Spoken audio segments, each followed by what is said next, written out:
This case is not just a story of tragedy, but also a story of resilience and hope. It shows us that justice can prevail even in the face of unspeakable violence and sorrow.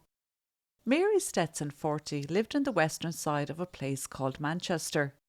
It is the most populous city in the US state of New Hampshire and is located on the banks of the Merrimack River and is around an hour and a half drive from Boston. Back in 1999, Mary lived with 4 of her 5 children in an apartment on Kimball Street. Her oldest daughter, then 24, lived in an apartment across the street from her mother and siblings. Mary worked 40 to 50 hours a week as an assembler at Burton Wire and Cable and part-time as a cleaner. Her daughter described her as a beautiful, hard-working, vivacious woman who did her best to provide for her children as a single mother. She had separated from her husband 10 years previously, so she was well used to looking after herself and her children. But this didn't give her a lot of free time, so when she got the opportunity to go out one Sunday night, she took it. It was the 18th of July 1999, and she had a date with a guy named Darryl. This was their second date, and he was to pick her up at the apartment at 5:30 p.m, but he was a no-show. Mary, feeling a bit frustrated about being stood up, decided to go out anyway. She had got all dressed up, got all her chores done, children settled, and her eldest daughter looking after them. She was not willing to miss out on a night just because this man didn't show up. So she called a cab and left the house at around 5:45 p.m. and was dropped off at Flo's Bar on Elm Street downtown, which is now Evolution Bistro and Bar. Shortly after Mary left her apartment, Darryl turned up for the date. It is obvious Mary didn't mess around. Either you be on time or you're out. After all, by the time she left, he was only 15 minutes late. This woman clearly had standards, so kudos to her. But Tamara, Mary's daughter, obviously had a softer side and felt for Darryl. So when he asked where Mary was gone to, and expressing he really wanted to go on this date, she told him that Mary was most probably gone to Flo's Bar, and so he headed there. The next morning all the children awoke expecting to find their mother in the apartment, but there was no sign of her. Mary was supposed to be home by 10 p.m, which wasn't exactly late. I think as mothers, even though we are out, we are thinking of the next day and all we must do as mothers. So being tired and hungover is not a thing we want for the next day. Tamara was immediately worried that her mother did not come home, as it was completely out of character for her, but she did not let on to her siblings how worried she was. She asked around the local neighbourhood if anyone had seen her mother, and some had seen her the night before, but not since. That afternoon, and now with the younger children asking for their mother and wondering where she was, and finding out her mother had also missed work, Tamara decided to contact the police and report her missing. When she contacted the police, she told them the events of the evening before, and that she also missed work, which was a big thing. As usual, for the time that it was back then, Tamara was told that her mother was an adult and probably got delayed or decided to take extra time to herself, and that she'd turn up eventually. But Tamara knew differently. It was not a habit of her mother's to stay out all night. She was a responsible mother who would not let any of her children down in this way and worry them. The following day, on Tuesday the 20th of July, people were out swimming in the Piscataqua River, which flows into the River Merrimack, almost connecting in the centre of Manchester. Along this river there is an old railroad trestle that children would use to jump off in the summertime. It was the height of summer and so full of young adults and children. On this day, as people swam, something emerged before them in the water, a duffel bag. It was so out of place one swimmer decided to swim up to it. When he reached it, he pulled it over onto the bank, opened it up and looked inside. Immediately what he saw freaked him out. Initially he thought it was the body of an infant or small child, and so he called the police. Immediately the police arrived on the scene, dreading what they were going to have to face. No one wants to find a body in a bag, especially one of a small child or infant. When they opened the bag, they found a torso of a woman. Her head, arms and legs were missing, and she was face down. The first question was, who is this woman? And the second question was, where is the rest of her? They conducted a search of the area immediately, as they knew without the rest of the body it would be a lot harder to identify who this woman was. They searched everywhere but could find nothing. Luck would have it that when she was brought for autopsy, a tattoo would be found with the name Mary, so the police went to their database to see if anyone by that name was reported missing in the area, and there was. Luckily, while the police did not take much heed of Tamra reporting her mother missing, the police did file a report. The police called Tamra and broke the news to her that a body had been found and that they needed her to identify it. The police were very sensitive to the fact that they had to tell Tamra that the body was not intact and it would be very harrowing on her. And they were right, it made her stomach sick. Who could do this to her mother? Her life was changed forever. It was determined by the medical examiner that Mary died from multiple stab wounds to her chest, 12 exactly, close together, and it was done by someone that was very angry, upset, and intended to kill her. It was not random, but intentional. The cuts on the torso were almost surgical, as they were such clean cuts, and was not done by someone that was an amateur. They had no problem getting up close and personal, someone that was either in the medical field or a butcher, and obviously depraved. It was also noted that Mary had not been sexually assaulted. Tamara was asked about her mother's personal life, her ex-husband, ex-boyfriends and current boyfriends. Her ex-husband was ruled out nearly straight away, as he lived in Louisiana and they had a friendly relationship. Tamara told police of the date Mary was to have that evening she was last seen and how he had turned up late and was going to look for her at Flo's bar.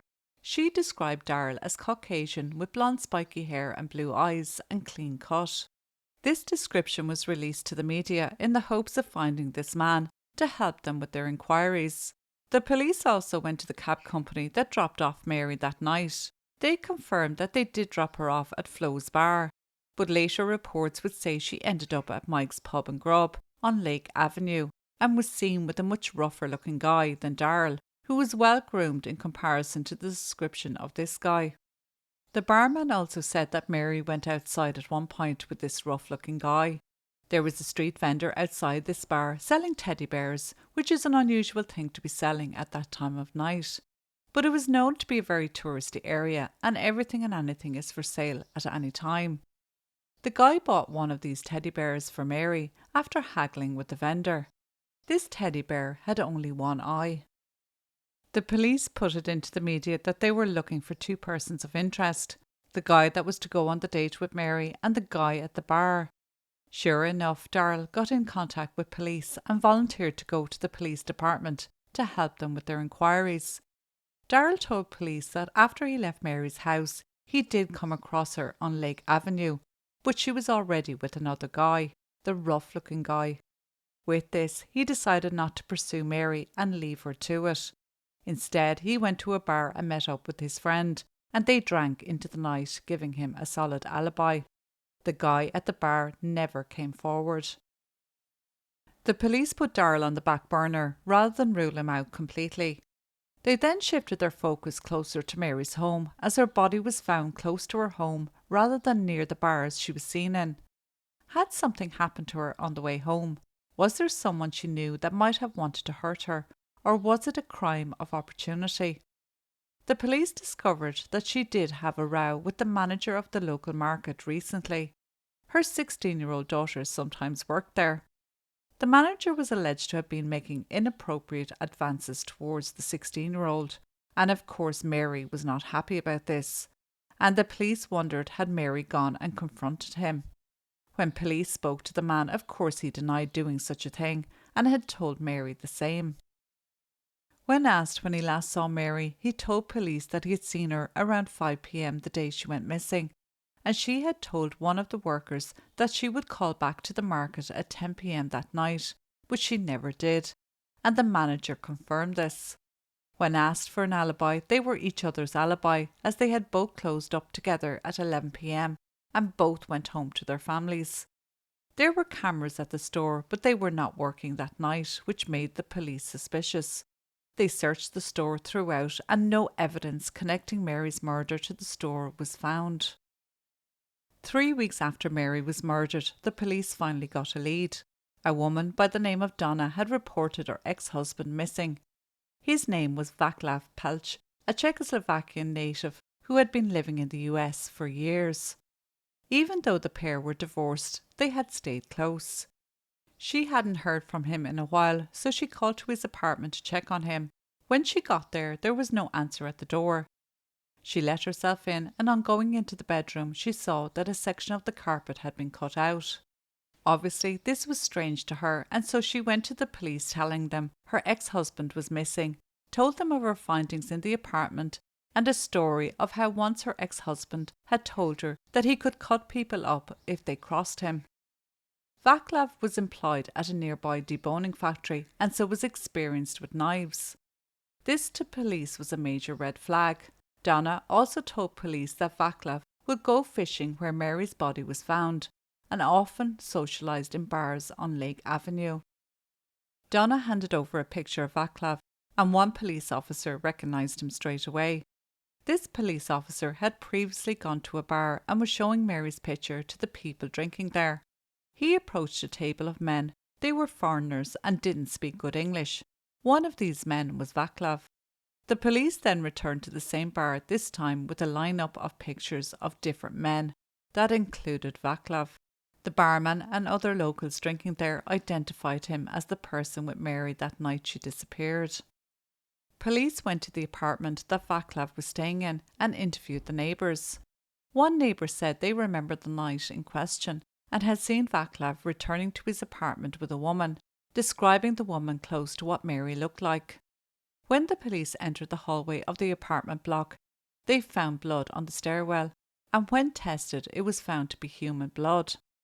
This gave them cause to get a search warrant for Vaclav's apartment. Inside the apartment they found a woman's brimmed hat on the bed, like the one Mary had been wearing the night she went missing. Several teddy bears were also found. One of them had a missing eye, again like the teddy bear that Mary had been given. Although to the naked eye there was no sign of blood, but forensics would do their magic and find blood. The bathroom, bedroom and hallway lit up like a Christmas tree when they sprayed luminol throughout the apartment and used a black light. A manhunt was launched straight away throughout the states. As the manhunt was going on, Vaclav would make a call to Donna, his ex-wife, which in turn led police to a gas station in Austin, Texas, where they arrested him without incident. Vaclav was then brought to Manchester Police Department to be interviewed. According to him, he had met Mary at Mike's Pub and Grub, where they had drinks, and he bought her a teddy bear. He told police that he didn't know Mary and they had never met before this night. They then left the bar and headed back to Vaclav's apartment on Orange Street. In court, the prosecution theorised that Mary may have refused to have sex with Vaclav, which in turn provoked him into a violent rage, where he ended up stabbing poor Mary 12 times in the chest. Then he dragged her body into the bathroom, where he dismembered her and wrapped the body parts in brown paper and put them in plastic bags. He put the torso in a duffel bag and threw it in the river where he fished, and then he drove to the other side of the city, and on the outskirts, in the woods, he discarded the other body parts. The police searched this area and were able to find all the body parts. This gave the family some comfort knowing that they could bury Mary in full. The defence's story was much the same, at least at the beginning, but when it came to what happened in the apartment, it changed.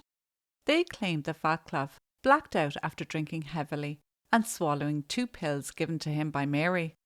Then someone else had entered the apartment while he was unconscious and killed her. He said that he awoke to find Mary in his bedroom, cold and blue. He then got a saw out of his closet and sawed her up and got rid of the body parts in the river and woods.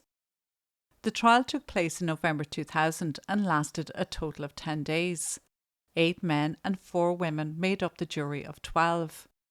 He was found guilty of first-degree murder and sentenced to life in prison without parole. Vaclav betrayed little emotion, but his face was ashen as he left the courtroom, with his head high and looking straight ahead. He did appeal his conviction, but it was denied. Tamara, Mary's daughter, hugged police investigators, with streams of tears running down her face. Mary's mother and brother were also present at the trial, who all kept their dignity and silence throughout the trial, even when the details of how Mary was killed was being described. Tamara was made guardian to her younger siblings and has raised them with the help of her grandmother and extended family. I think it must be said that Donna, Vaclav's ex-wife, was pivotal in solving this case. Without her evidence, her suspicions about her ex-husband, and contacting the police, this case might never have been solved.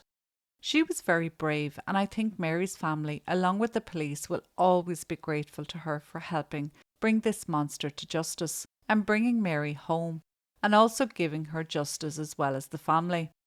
Mary was described as a free spirit, but she was also a responsible mother to her children, who worked hard for them and loved them dearly. It was a misfortune that her date was late that night, and because of that she decided to go out alone and met this monster, who took her life and took her away from her children, never getting to see them grow up.